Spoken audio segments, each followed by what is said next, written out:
مجھے لڑنا نہیں، مجھے دشمن کے بچوں کو پڑھانا ہے۔ ہاں مجھے دشمن کے بچوں کو پڑھانا ہے، مگر مجھے یہ بھی سوچنا ہوگا کہ ہمارے بچے دشمن کے پاس تو نہیں پڑھ رہے، کہ ہمارے بچے ان مدارس میں، ان تعلیمی اداروں میں تو نہیں پڑھ رہے جو داعش کے حامی ہیں، جو پشاور کے اٹیک میں شہید ہونے والے بچوں کو شہید نہیں کہتے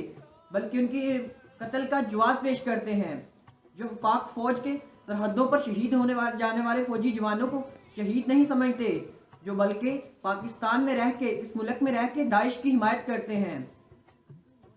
ہمیں سوچنا ہوگا کہ ہم اپنے بچوں کو کون سے نظریاتی تعلیم پڑھا رہے ہیں۔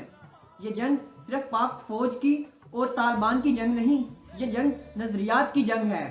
یہ جنگ حق و باطل کی جنگ ہے، یہ جنگ حسینیت اور یزیدیت کی جنگ ہے،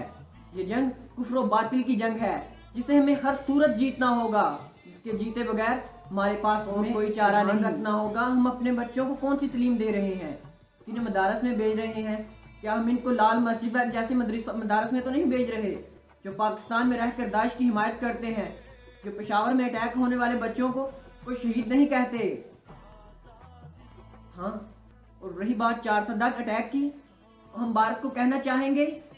کہ اگر اس نے پاک فوج سے مقابلہ کرنا ہے تو بارڈر پہ آ کے کرے، سرحد پہ آ کے مقابلہ کرے، جیسے اس نے مقابلہ کیا تھا 1965 میں، 71 میں جیسے مقابلہ کیا تھا،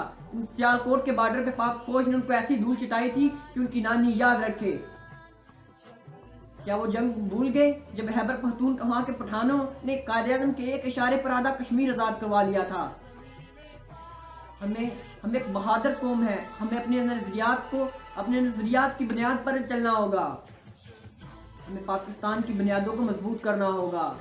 ہمیں اپنے بچوں کے نظریات کو ٹھیک کرنا ہوگا، ادب کی تعلیم کو ٹھیک کرنا ہوگا۔ برائے مہربانی اب سب سے التجا کرتا ہوں کہ اپنے بچوں کو ایسے مدارس میں نہ بھیجیں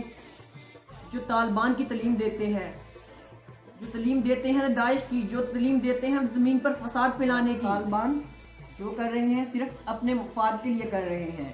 ان کا کسی اسلامی نظریات سے کوئی تعلق نہیں۔ اسلام جو پانی کو بھی ضائع کرنے سے منع کرتا ہے، جو پانی عام بہانے سے منع کرتا ہے، لیکن یہ طالبان انسانی خون بہاتے ہیں اور اس میں اسلامی جواز تلاش کرتے ہیں۔